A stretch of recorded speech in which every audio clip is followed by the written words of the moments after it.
여러분들 이스라엘 역사 가운데 가장 고통스러우면서도 그래도 의미 있는 시간이 어떤 시간이었을까요? 계속 우리가 얘기하고 있는 바벨론 포로 70년일 겁니다. 아예 하고 싶지는 않았겠죠. 그러나 의미 있는 시간은 분명합니다. 왜? 하나님께서 수많은 선지자들을 통해서 지속적으로 경고했던 멸망이 현실로 다가왔습니다. 왜 멸망했을까요? 두 가지 원인이 있었습니다. 열왕기에서도 끝까지 얘기했던 거. 하나님을 섬겨야 될 사람들이 하나님을 섬기지 않고 우상을 섬겼어요. 하나님을 의지해야 될 하나님의 선민들이 하나님을 의지하지 않고 다른 국가, 다른 왕, 다른 힘을 의지했다라는 거. 그걸로 인해서 나라가 멸망하게 된 겁니다. 물론 고통의 시간 70년이 지났습니다. 그런데 그 70년의 시간 동안에 그들은 이전의 유대인들이 아닌 다른 모습의 유대인들로 변화돼 가고 있었다라는 겁니다. 첫 번째가 아까도 말씀드린 것처럼 우상숭배에서부터 벗어났습니다. 두 번째는 국가 중심이 아닌 다윗의 나라였던 그 국가가 패망하고 나서는 어떤 중심으로 바뀌었습니까? 말씀 중심의 종교로 변했다는 거예요. 예배 제의를 중심으로 했던 성전 제사가 이제는 어떻게 변했습니까? 포로기를 통해서 70년의 포로 동안 성전이 파괴되고서 어떻게 돼요? 못 드립니다. 그러다 보니까 말씀 위주로 가게 되고 말씀 위주로 가다 보니까 회당에서의 역할들 서기관이라든가 그런 사람들이 나타나게 되는 일들이 그런 배경 속에서 나타나게 됩니다. 그래서 이스라엘의 종교 형태가 새로운 모습으로 변화되고 있었습니다. 그리고 많은 구약 성경들이 정리되고 이 포로기 동안에 정리가 되었고 포로기가 맞춰지고 포로 귀환기가 됐을 때는 이제 정말 하나님의 백성들로서 새로운 민족이 나갈 방법들 그것들이 이제 작업되어지고 제시되어지는 시작이 되어집니다. 그러면서 나타나는 게 포로기 문서들의 등장입니다. 70년 포로기 전에는 아람, 아수르, 바벨론 그리고 포로기 때는 바벨론이 끝나가면서 메데바사였다가 페르시아로 이제 넘어가는 일들이 있게 되고 또 좀 지나가면 여러분들 중간 역사 헬라 시대와 그 다음에 신약 시대에는 로마 시대로 넘어가게 됩니다. 이 틀은 여러분들 잘 보시면 이거 굉장히 중요하기 때문에 계속적으로 반복하는 겁니다. 그렇죠? 이거 마지막 때까지 이걸 해야 되나? 시간도 없는데 그래도 해야 됩니다. 역사서는 17권입니다. 그 다음에 시가서는 5권, 예언서는 17권입니다. 따라하겠습니다. 17, 5, 17. 이게요, 모세 오경하고 또 대예언서, 소예언서 나눠지게 되죠. 대언서가 5권, 소예언서가 12권. 그렇게 나누면 5, 12, 5, 5, 12. 시작. 5, 12, 5, 12. 그리고 나서 이제 바벨론 포로 이후, 저희가 이제 살펴봐야 될 내용들로 가게 되면 바벨론 포로 이후의 역사서와 바벨론 포로 이후의 예언서로 나눠지게 됩니다. 그렇게 나눠지면 593, 5, 593. 시작. 네, 그렇게 되어지는 얘기 가운데 우리는 이제 에스라, 느헤미야, 에스더, 또 이제 학개, 스가랴, 말라기를 보게 되는 겁니다. 자, 이 페르시아 시대로 변화가 되었습니다. 역사를 딱 보게 되면 강대 국가의 성경 역사를 쭉쭉 보게 되면 이제 우리가 지금 살피고 있는 건 어디입니까? 예, 페르시아, 에스라, 느헤미야를 보니까 페르시아 시대입니다. 메대와 바사 페르시아 제국은요, 다니엘, 여기 요 부분에 다니엘 또 지금 얘기한 에스라, 느헤미야, 에스더, 학개, 스가랴, 말라기와 관련이 있습니다. 특별히 메대 바사는 유프라데스 티그리스 강 사이에서 메소포타미아 지역에서 주전 1500년경에 아레안족이 살고 있었는데 이곳에 메대와 바사 두 왕국이 일어나게 됩니다. 여러분, 메대는 다니엘서에서 등장하게 되고요. 특별히 다니엘서 6장의 다리오 왕, 또 다니엘서 9장에 아하수에로 왕이 나오는데 그 왕은 메대 왕입니다. 페르시아에도 동일한 왕의 이름이 있어요. 그러니까 다니엘서에서 나오는 건 페르시아 왕이 아니라 메대 왕입니다. 그 다음에 이제 우리가 에스더나 학개, 스가랴에 나오는 다리오 왕과 아하수에로 왕은 바사, 곧 페르시아 왕들입니다. 자, 이것도 여러분들 다 아시는 거고요. 넘어가겠습니다. 네. 자, 이걸 좀 보시겠습니다. 아까 도표를 보시긴 했는데 이걸로 자꾸 여러분들 머릿속에 두시면 좋겠고요. 책으로 보신다면 페이지 402페이지를 한번 보십시오. 거기에 보면 저희가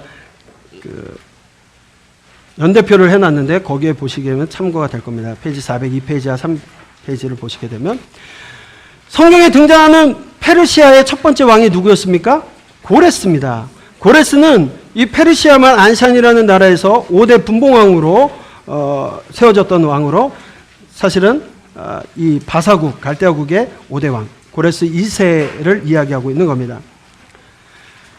과거의 역사를 보게 되면 아수르의 수도인 도시 아수르를 정복할 때 메대의 키악사레스라는 사람이 나옵니다. 그가 먼저 정복하고 바벨론과 동맹을 맺게 되고 그렇게 되면서부터 그때부터 바벨론하고 메대는 이 주도적인 세력들이 되었고 또 친인척 관계로 엮여져 있습니다. 고레스 당시에도 메대 왕실과 혈연 관계가 있었습니다. 당시 메대 왕 외할아버지였던 그를 반역하고 그는 메대 왕실 전체를 장악하는 왕이 됩니다. 바벨론 그 당시 왕일 때 여러분 다니엘서에 보면 마지막 왕 벨사살이 나옵니다. 그 손가락 사건 아죠. 메대 대겔 우바르신 그 성전 기물 가지고 술 퍼먹고 그렇게 잔치하고 있을 때 손이 나와서 보게 되는 그 내용들. 그때 이제 벨사살 왕이 죽습니다. 그리고 바벨론 왕이 멸망하면서 페르시아의 고레스 왕이 등장하게 된다라는 거. 사실 고레스는요 전쟁을 아주 치열하게 하고서는 바벨론을 장악한 게 아닙니다. 그렇게 되어지면서 기존에 다스렸던 상당 부분을 그냥 지배권을 이양받는 식으로 해가지고 왕위를 차지하게 됩니다. 그렇다 보니까 강압적인 정책보다는 온건한 정책을 펼치게 되고 그러면서 바벨론 근처에 유대인들이 포로로 끌려와 있던 그 사람들을 귀환하고 성전 건축을 돕게 되는 역할들도 하게 됩니다. 도란 사람들이 성전 건축을 합니다. 그러나 16년 동안 반대파에 의해서 또 자기들의 어떤 먹고 사는 문제로 인해서 중단되어지게 됩니다. 고레스가 죽고 캄비세스 2세가 왕위에 오릅니다. 아까도 얘기 드린 것처럼 성경에는 별다른 내용이 없지만 이는 애굽을 정복한 게 그의 큰 일입니다. 그 과정에서 요 스메르디스는 캄비세스의 동생입니다. 그 동생에게 그 다스린 지역을 좀 분양했습니다. 이렇게 좀 같이 나눠서 다스리고 있었는데 애굽으로 원정을 가야 되는 아주 먼 길을 가야 되기 때문에 분명히 그냥 두고 갔다는 동생이 나라를 다 해먹을 것 같아요. 그래가지고 가기 전에 어떻게 하냐면 스메르디스를 신복을 통해서 죽입니다. 그리고 당시 자신의 여동생 둘이 있었는데 그 여동생과 결혼을 합니다. 그리고 원정을 가는 겁니다. 그런데 그 여동생 중에 하나, 아내죠. 이제 아내가 됐는데 하나가 이 스메르디스가 죽은 걸 알고 운다고 또 여동생을 죽여버려요. 그래서 캄비세스 2세는 좀 폭군으로 기억이 되어집니다. 그리고 그런 사람이 가서 애굽을 정복하게 되는 겁니다. 근데 문제는 뭐냐면 그 어간에 애굽을 정복했는데 본국의 페르시아에서 분명히 자신이 죽였던 스메르디스가 살아서 반란을 일으켰다라는 소문이 나는 겁니다. 그래서 지금요? 네. 네. 그 어간에 그렇게 일들이 있었기 때문에 신복에게 물어봤더니 분명히 죽였다라는 거예요. 그러니까 그 반란 주도자가 가우마타라는 사람인데 이 사람이 이 메대 사람으로서 사제 출신들이 그 사람을 독려해가지고 세력을 얻으려고 했습니다.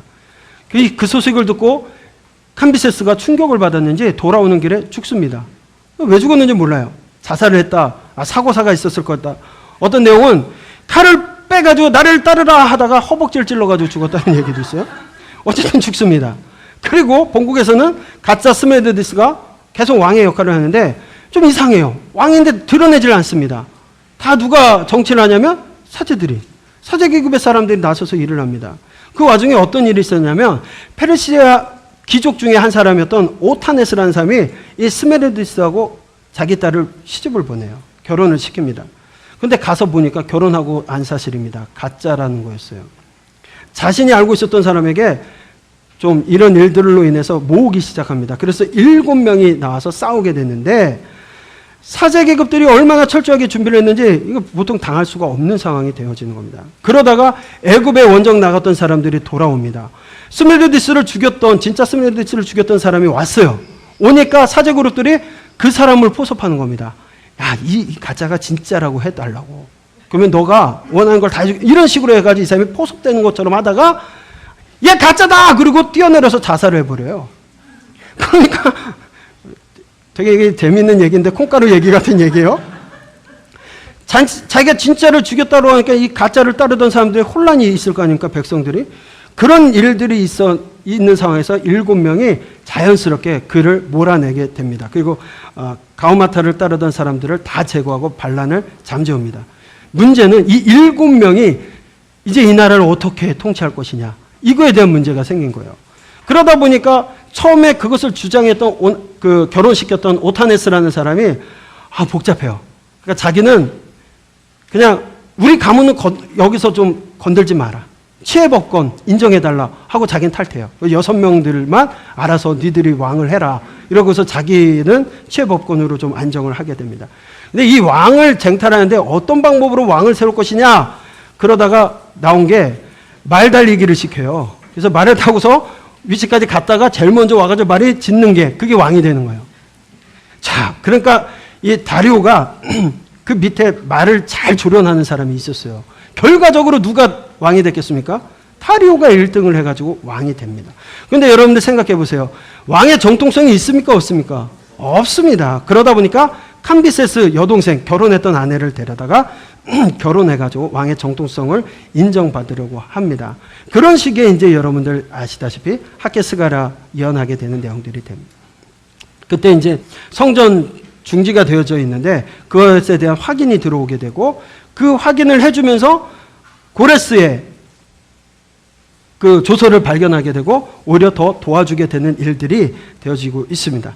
자, 왜 제가 이런 이야기를 하냐면 이렇게 다리오가 지지해 줄 수밖에 없는 그런 상황으로 만들어 가세요. 누가 만들어 가실까요? 하나님이 만들어 가시는 거예요. 열국의 흐름도 결국은 하나님이 주도하에 하나님의 신정 안에서 이루어지고 있다라는 것. 그 가운데서도 계속해서 다리오 왕이 됐음에도 불구하고 애굽에서는 계속 뭐가 일어납니까? 반란하고 진압하고 또 원정하고 그러다가 다리오도 거기서 죽게 됩니다.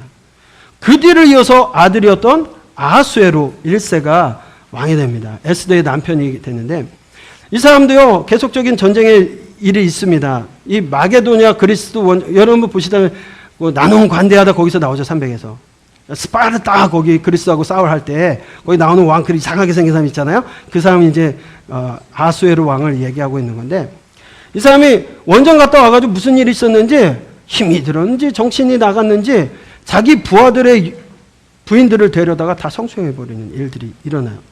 이걸 보입니다. 그런 일로 인해서 아들에 의해서 반역이 일어나서 죽습니다.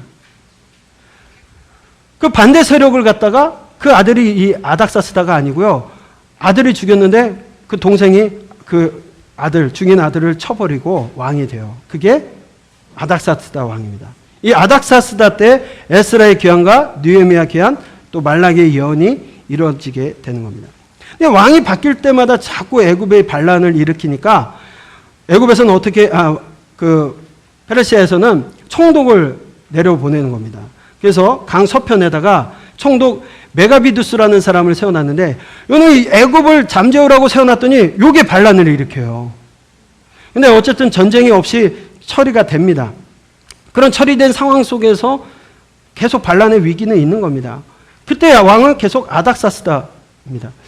뭔가 좀 걱정도 돼요. 그런 시점에 다행스럽게 또 누가 왕의 술 맡은 관원장이었던 느헤미야가 또 에스라가 돌아가겠다고 하니까 어떤 면으로서는 강 서편에 있는 총독을 잠재울 수도 있는 그런 일들로 인해서 왕이 허락을 해주고 또 지원을 해주고 물자를 보내주고 그런 일들이 함께 있어지게 되는 겁니다. 그럼 이런 페르시아 제국 간에 일어났던 일들을 가만히 들여다보면요, 중요한 것은 하나님께서 그 백성들을 포로지로 끌려갈 때 미리 준비하셨던 것처럼 그들이 돌아올 때도 그냥 1차, 2차, 3차 그냥 시간이 되어서 환경이 되어서 돌아오는 것이 아니라 그렇게 돌아올 수밖에 없게끔 만드시는 하나님의 역사하심과 노력이 있었다는 겁니다. 그리고 포로민들이 돌아와서 수월하게 성전을 건축하고 성벽을 재건할 수 있는 그 제국 안에서의 명분과 정황을 인도해 가고 계신 하나님을 우리가 보게 되는 겁니다. 그럼 포로기 이전 문서에 역사서가 있게 되는데 각 예언서들 그런 것들과 연관성을 갖고 봐야 됩니다. 이것까지만 하고 잠깐 시도를 하겠습니다. 여러분 말씀드린 것처럼 역사서와 예언서는 어느 시대의 왕과 연결해서 하느냐가 굉장히 중요하다고 말씀을 드리는데 포로기 이후 문서도 역사서와 예언서를 배치해서 살펴보아야 합니다.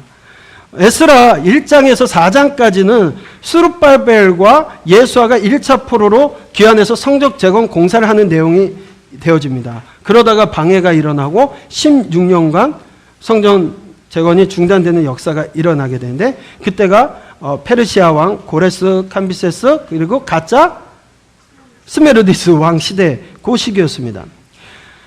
에스라 4장과 5장 이 사이에는 16년의 공백이 있는 겁니다. 이 공백의 공사 방해자들로 인해서 중단되는 사건이 있었고 그 16년 사이에 누가 나옵니까?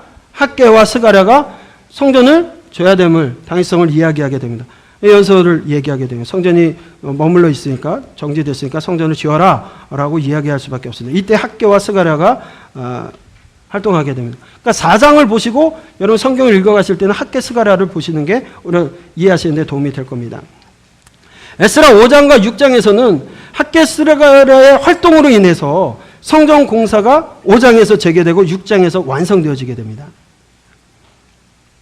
여러분들 스가랴도 보게 되면 거기에 막 환상 같은 게 8개의 환상이 나오는데 이거 무슨 다른 내용으로 보시면 안 돼요. 에스겔이나 요한계시록처럼 이게 무슨 뜻일까 이렇게 보시지 마시고 이거는 다 무엇과 관계가 되어 있습니까? 성전 재건과 관련이 되어진 그런 정황 속에서 보셔야지 안 그러면 이 환상 가지고 엉뚱한 얘기들도 나오게 되는 겁니다. 에스라 6장과 7장 사이에 페르시아에 있었던 에스더 사건을 보게 됩니다. 6장을 끝나고 에스더서 가서 보시면은 도움이 될 겁니다. 다시 에스라 7장으로 돌아와서 10장까지 보게 되고요. 에스라 7장에서 10장은 이제 에스라의 2차 귀환과 백성의 개혁 이야기, 1차 포로 귀환 이후에 약 80년이 지난 2차 포로 귀환 이야기가 있게 됩니다. 그리고 나서 느헤미야 보고 마지막으로 말라기, 우리도 그렇게 살펴가도록 하겠습니다. 잠깐 쉬도록 하겠습니다.